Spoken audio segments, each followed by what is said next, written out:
So hello guys, in this video we will be learning geography. The ICSE second lesson, geographic grids, latitudes and longitudes.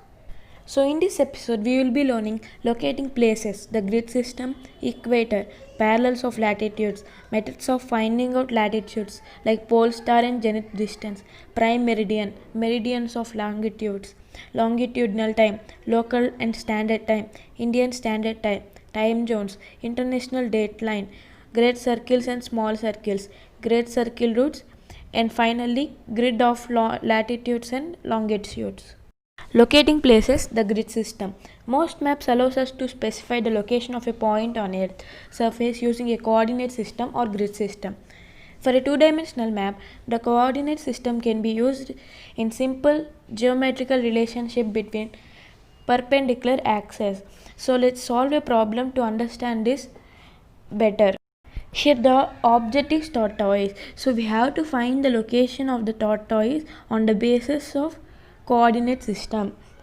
So in coordinate system we have to take two reference points, which is x-axis and y-axis. So the origin of these two reference point is labeled 0. So in coordinate system the value assigned for x-axis is given first, followed by the value assigned for y-axis. So the object is present in 9 x-axis, x-axis in bracket, and 6 y-axis. So by this way we can find the location of an object. So this is a simple example to find a location of object in coordinate system. So now a question arises. Can we use the same technique to find the locations in Earth? The answer is no, because the technique we use is for two-dimensional maps, but the Earth is in three-dimensional shape. So now we'll be finding the location in globe. So this red dot location we have to find. So in the last technique we use the two reference lines, that is x-axis and y-axis. So in globe we have to use North Pole and South Pole as reference points. On basis of these two we have drawn some vertical lines, and the middle line equator we used as a reference line as it is a three-dimensional figure. So we have drawn some horizontal lines also. So by these lines we will be finding the location of a place. So by this we can understand that the red dot or the place is located at 20 degrees north and 45 degrees west. So now you might get confused. What are these vertical lines, horizontal lines? What is the reference point, equator, prime meridian? So this is our topic. So let's go into our lesson. So before going to know about these horizontal and vertical lines, we have to learn why places are located in degrees. The reason is we know that Earth is in round, that is circle. So the circle is comprised of 360 units or called degrees. So for better or further divisions to locate the place correctly, each degree can be further divided into 60 minutes, and each minute can be further subdivided into 60 seconds. So as we discussed before, the North Pole and South Pole taking as a reference points, we drawn some vertical and horizontal lines. So these vertical and horizontal lines are called parallels of latitude and meridians of longitude. The equator is an imaginary line that divides the Earth into two hemispheres, the northern and the southern hemisphere. So this is also a reference line drawn horizontally. Parallels of latitude. In geography, latitude is a geographical coordinate that specifies the north-south position of a point on the Earth surface. Latitude is an angle which ranges from 0 degrees at equator to 90 degrees at poles. So, which says that equator is also a latitude. So latitudes are parallel. The distance between two latitudes is constant, which is 111 kilometers. So latitudes are also called as parallels of latitudes or simply parallels. So there are two simple or easiest methods to find the latitude of a place, that is pole star and zenith distance. So let's learn about now I am pole star. taking a tabletop video to explain about pole star. So first, what is pole star? draw a rough diagram of Earth to understand about it. So this is called North Pole and this is called South Pole. So this star is called pole star because it is exactly present above the North Pole. So this pole star is also called North Star, or in scientific terms Polaris. So now we have learnt about pole star. Now let's go to how can we find the latitude of a place using Polaris or pole star. So think you are traveling in a ship. So you found Polaris using an instrument. So that instrument I will be showing in the end of the video. So this is pole star and you are standing in this. So draw this line which is called horizon. So this is horizon and you are observing the pole star in like from here like this. So pole star. So angle between the line through which you are observing pole star and the horizon, you think that is approximately 50 degrees. So the latitude also 50 degrees. So now I will be showing you the instrument used to find this. So this is the instrument about which I am talking. Zenith distance is not that important topic, but in simple words, zenith distance is calculated at 12 noon sunlight by comparing the angles of the shadow and object. So the important parallels of latitude are equator, Tropic of Cancer, Tropic of Capricorn, Arctic Circle and Antarctic Circle. Let us know about zones of Earth on the basis of important parallels of latitude we discussed before. The area between Tropic of Cancer and Tropic of Capricorn is known as tropical zone. The area between Tropic of Cancer and Arctic Circle is known as temperate zone, and also the area between Tropic of Capricorn and Antarctic Circle is known as temperate zone. And the area between North Pole and the Arctic Circle also known as polar zone, and the area between Antarctic Circle and South Pole is also known as polar zone. Prime meridian. The prime meridian is an imaginary line passing by Greenwich near London. It joins the north and south poles of the Earth. It is also the reference point as we discussed before, like equator. Meridians of longitude. Lines joining all places in similar angular distance, east or west of prime meridian, or lines of longitude or meridians of longitude. Longitudes are semicircles and they are narrow at poles and broader near equator, and the equator bisects the meridians exactly half. So now let's recap the latitudes and longitude by comparing them both. The first difference is the latitude is the angular distance of a place north or south of the equator, and the longitude is the angular distance of a place east or west of prime meridian.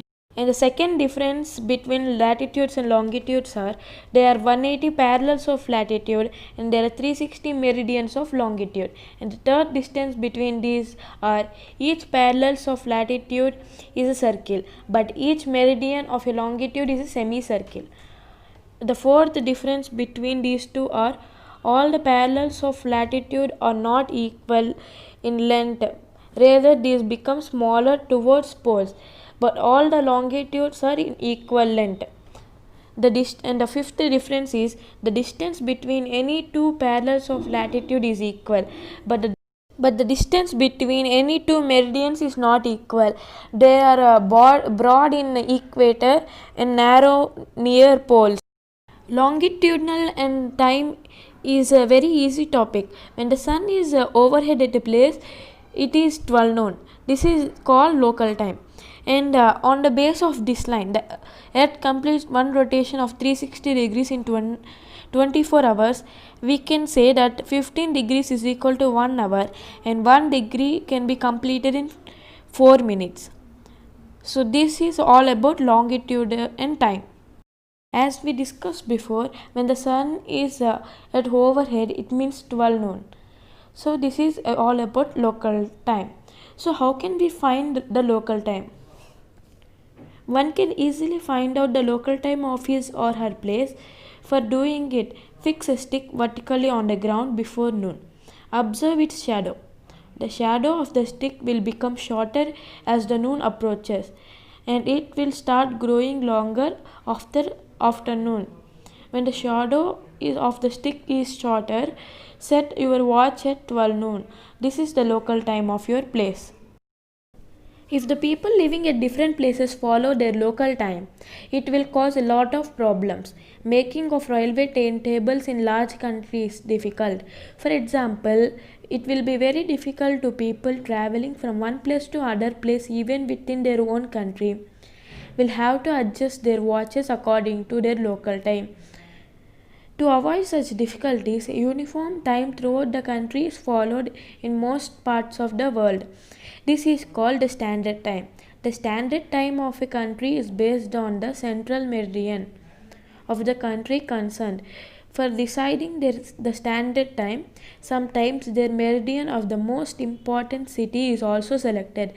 Such the central meridian is also called standard meridian. The local time of this standard meridian is taken as standard time of the country. The central meridian for Indian Standard Time is 82 degrees 30 minutes east longitude. This line of longitude is approximately bisects the country into two equal parts from east to west. This meridian passes by Allahabad. The local time of this meridian is standard time for the whole country, that is India. The standard time for the world is the local time of Greenwich Meridian or the Prime Meridian. It is called Greenwich Mean Time, which is also known as GMT. Great Britain, the countries of Western Europe and Western African countries also follows GMT as their standard time. All countries follow GMT as their standard time only for international travels. Standard time of all countries situated east of Prime Meridian are ahead of GMT, and those situated at west of Prime Meridian are behind GMT. So this is an important point. And India, the Indian Standard Time in GMT is 5 hours 30 minutes ahead of GMT. Okay. Time zones. Time zone is a range of longitudes where common standard time is used. Conventionally, the world is divided into 24 time zones. Each time zone is equal to 1 hour. But all countries have only one time zone. But some large countries like Russia, Canada, USA have more than one time zone. So as we discussed before, here are the list for countries with multiple time zones. Russia has 11 time zones. Canada has 6 time zones, USA has 9 time zones, and France is at lead with 12 time zones. International dateline. International dateline established in 1884 passes to the mid-Pacific Ocean and roughly follow for 180 degrees longitude north-south line on the earth. Here north-south line on the earth is mentioned because the 180 degrees east and 180 degrees west are same, because when you take a paper and at one end write 180 degrees east and another end write 180 degrees west, as earth in round make the paper like a cylindrical, then you can observe that both ends comes to contact in one place, so both 180 degrees east and 180 degrees west are equal. And the international dateline is an imaginary line on the earth which separates two constituent calendars. This line is set because when you go from west to east in passing international dateline, a day is added, and when you go from east to west passing international dateline, a day is lost. Great circles. It is a circle dividing the globe into two equal parts. It is is called a great circle. All latitudes are great circles because if you take an example of equator divides the earth into northern hemisphere and southern hemisphere. Small circle, it is a circle that does not divide the earth or globe into two equal parts. As all longitudes are small circles, as we discussed before, a longitude is a semicircle. It does not divide a globe into two equal parts. Great circle route. In simple words, great circle route can be said as the shortest course between 2 points on the surface of space. As you can see now, an aeroplane or ship goes in a curved manner, but you can think it is the longest route and they are wasting their fuel. But you are seeing that route in two-dimensional map, but the earth is in three-dimensional. So if you went in a straight line in the sphere, it looks like a curve, but if you went in a curved manner in sphere, it is actually straight line. So this curved line is the shortest distance from A to B. At the beginning of class, we discussed about coordinate system. The coordinate system and the grids of latitudes and longitudes are related. The network of parallels of latitude and meridians of longitude is the geographical grid. The grid helps to find locations of place on the earth.